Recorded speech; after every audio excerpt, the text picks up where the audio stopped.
My name is Heather Slusser with the University of Wisconsin Extension in Marathon County.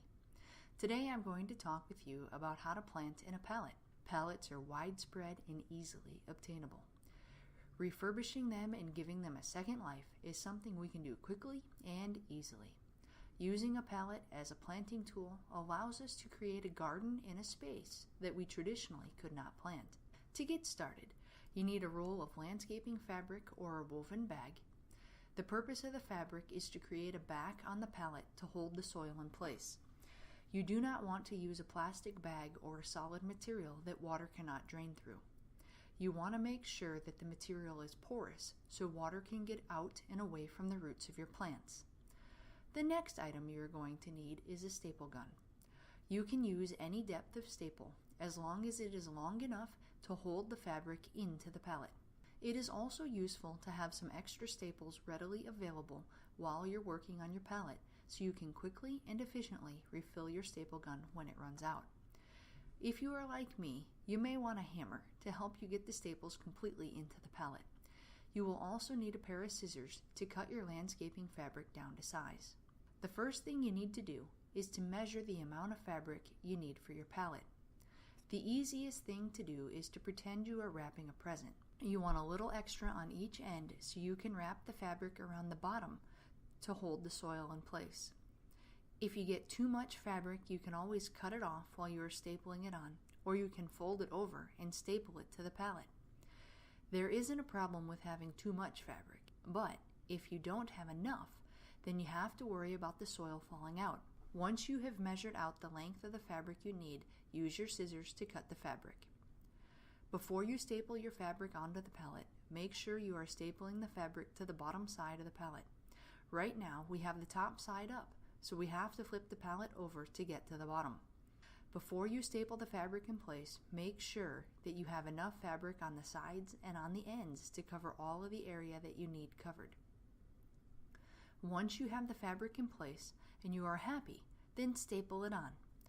Your staples should be about 2 inches apart. This ensures the fabric is securely fastened and that the weight of the soil is evenly distributed. If you run out of staples while you're securing the fabric as I did in the video, just stop and replace the staples and continue with your project. If your staples have not gone into the pallet all the way, you can use your hammer to pound them in, as I did. Make sure you pull the fabric tight so that it does not give when you add the soil. Once you have attached the fabric to the back, you can lift the pallet on its side to make it easier when stapling the fabric to the sides. If you have extra material on the side, you can either cut it off or tuck it under and staple it. I'm opting to tuck it under in this video. So here I am tucking in the extra fabric and wrapping the pallet like a present. Please don't judge my present wrapping ability based on how this pallet turns out. Once you have the fabric stapled to the side of the pallet, you can start stapling the fabric on the ends of the pallet. As you go along, make sure the staples are secured. Because the pallets are wider than the fabric, you will have to cut a second piece of fabric to cover the other half of the pallet. You can do this at the beginning when you measure the first piece of fabric, or you can do it after you have the first piece of fabric attached. When attaching the second piece of fabric, repeat what you did for the first. This time, you want to make sure that you also have good overlap of the two pieces of fabric so that the soil does not fall between them. Make sure you pull the fabric tight when you are stapling and that you use the hammer to pound the staples into the pallet. If you are working with the fabric on a windy day, it is beneficial to have someone helping you so the fabric does not blow too much on you. When you wrap the fabric on the ends of the pallet, it is important that you do not end up with a pocket or a hole. So it is necessary to wrap the fabric from the end of the pallet up on top and then secure it in place. When all of the fabric is secured on the pallet, it is time to fill it up with planting medium. In this video, I am using compost. Make sure that when you are filling the pallet that you are adding enough. Make sure you push the compost into all of the little nooks and crannies of the pallet. This may require using your hands to move it around. You can see here that I am using my hands to push the compost between the slats of the pallet.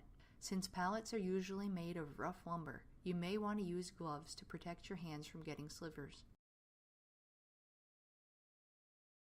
Once you have the pallet filled with compost, it is time to plant. You can plant a wide variety of plants into your pallet. However, you do have to be mindful of the height of the plants. Your pallet is shallow, so tall plants will not do well if planted into it. Today, we are going to plant some petunias into this pallet. Spacing of your plants in your pallet is the same as if you were planting in any other container or garden. So here I am making holes and planting the plants into the pallet. Before you plant the plants, make sure they are not root bound. If they are, then break the roots apart before you plant them. Once your pallet is planted, you can sit back and watch them grow. Thank you for watching this video, and we hope you learned something.